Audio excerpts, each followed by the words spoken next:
Hi guys, welcome back to my channel. In today's video, I'm going to be talking about how property investing is not for the faint-hearted. Let's get into it. If you're new to this channel, my name is Alf. I'm a CA, I graduated at WITS, and in this channel we talk all things motivation, business in property, investing, all in an attempt for financial freedom. So if you like content like this, consider subscribing for more. Now, I have a story about this guy that I met. He is interested in selling his property, but the reason he's selling his property was so profound to me. He's selling his property because, number one, it's no longer cash flowing positively, and the tenant that is living at his current premises is not paying rent. Now, I couldn't establish what the reason was behind the tenant not paying rent, but this is typically one of the difficulties that as a property investor you will inevitably face, and I'm here to chat more about how do you navigate this and how do you conquer this challenge.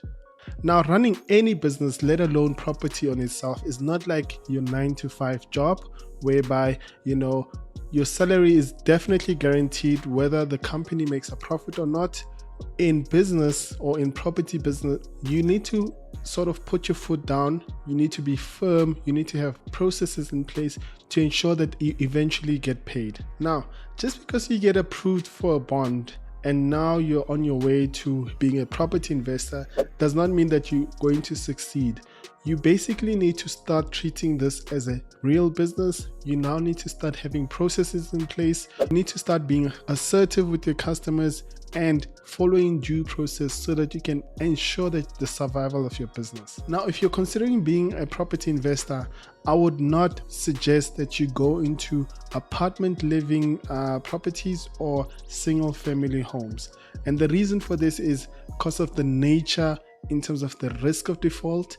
In these type of properties, you usually just have one tenant to two tenants staying in that property, and the risk of default if the two tenants don't pay their rent is too high for you. If that one tenant does not pay the rent for that month, you will be out of pocket for that month and you will have to service the bond for the property. So therefore, I suggest if you're still starting out to look into multi-lets. You can look into multi-let student accommodation or multi-let residential accommodations. So it's where you basically have up to a minimum of 4 to 5 tenants. I have on some other properties 10 tenants staying in one property, and this helps you with your return on investment, because definitely now that the rental is now more because of the many tenants that you have a higher return on investment, and definitely your cash flow looks a lot much healthier, even in the event that, let's say, 20% to 40% of the tenants who are living there default and they don't pay you rent for that month. It's not to take a knock at people who are investing in apartments. I know quite a few investors who invest in apartment living styles where they buy these apartments at a very, very low price, which allows them to be cash positive. It's not a one size fits all, and therefore you really want to look into which type of property will serve your needs and which type of property will reduce the risk that you might have. As I mentioned before, you're running a business, so you need to have systems and processes in place to ensure that your business thrives. You also need to have a type of personality that is assertive, that is firm, that is not going to allow anyone to walk all over you, so that you can be able to ensure that you are getting paid every month. Now, these systems and processes are not a prerequisite before you invest, but definitely over time, once you've gotten a hang of your property and now you know that you fully let your property, you need to start having these processes in place so that they can ensure your survival. Processes such as what happens if there's a maintenance issue that needs to be attended to. What sorts of maintenance will you as a landlord attend to? You need to have a relationship with your maintenance people. You need to now know what processes you're going to put in place when you need to accept a new tenant. There's vetting that you need to put in place.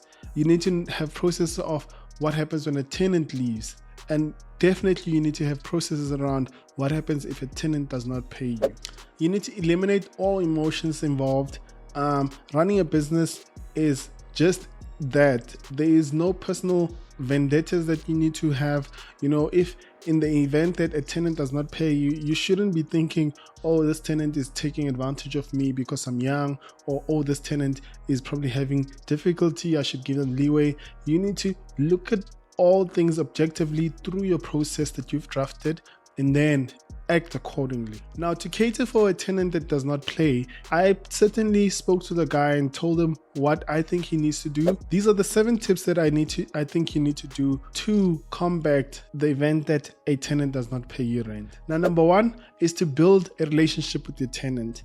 I've had definitely tenants who have been really good with me. They communicate quite well. They tell me when they have a financial difficulty, and they tell me when they will remediate that financial difficulty. Certainly what I hate is a tenant who does not care to communicate with me and they act as if they've done nothing wrong. So I suggest that you have an open relationship with your tenant where you guys communicate frequently. Number 2, I'd suggest that you collect enough collateral at the beginning of the lease term so that you can have a safety net in the event that they don't pay rent.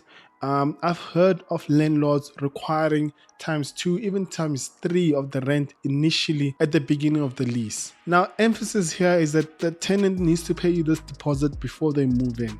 If you have an issue with the tenant who basically says that they probably having a difficult time and they can't pay you the deposit upfront and they'll pay it in installments or they'll pay it next month, that may indicate a red flag.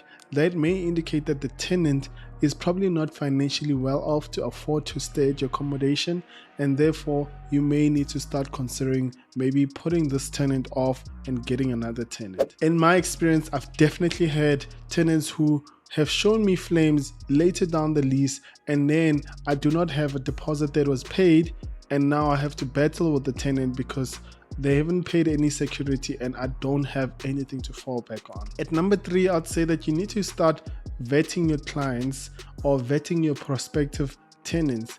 So, at the basic level of it, you need to ensure that your tenant has 3 times or 4 times the rent amount as their net salary, or you can actually even consult a realtor company who can do this process for you and vet the tenant on your behalf. For more details on that, look into the video description, as I can be able to assist you with that, and you just need to contact me on the email provided below. The next thing I'd say is, in addition to having that open relationship, that open communication, you want to keep constant follow-up with your tenant. You want to keep calling them, you want to keep visiting them, and this is where I would suggest, as a first-time property investor, do not invest in properties that are in a different province, in a different state, because you will not be able to travel to the tenant as and when you feel like it to go check up on your tenant. So it's really good to invest in the location that you're living in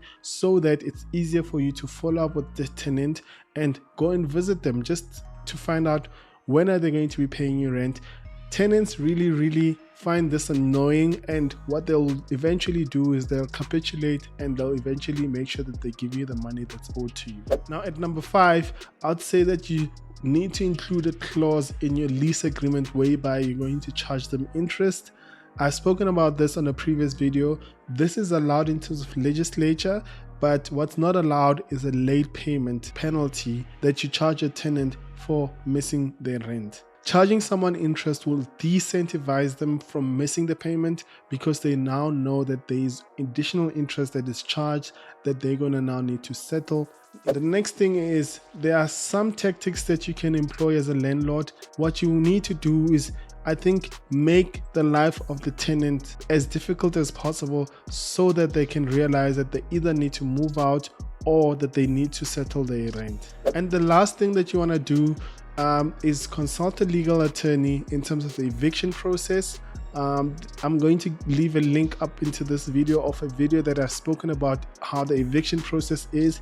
In conclusion, I would say that property investing is one of the coolest ways to grow your wealth as an individual, but you just need to do it the right way and not end up like this guy who's trying to now get out of his deal. He's trying now to sell his property because he's having troublesome tenants. One thing I could also mention as a final nugget is, definitely if property is not something that you're passionate about, then you ideally find the whole process to be tedious.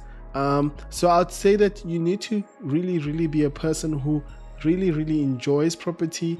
You enjoy interacting with people, you enjoy running a business whereby people get to pay you for the services that you provide them. You provide value to those clients. I think if you're that type of person and you also want to grow your wealth, because property is not really just one-sided where you get passive income, you can look at property and extract a lot value from it than the traditional means that people are aware of it. So I hope you guys found value in this video, and I hope these tips are going to help you guys. As I've mentioned before, consider subscribing, leaving a comment below on your thoughts on what you think are the most difficult things that landlords face and how you've gone about solving those issues. And I'll see you guys into the next one. Cheers.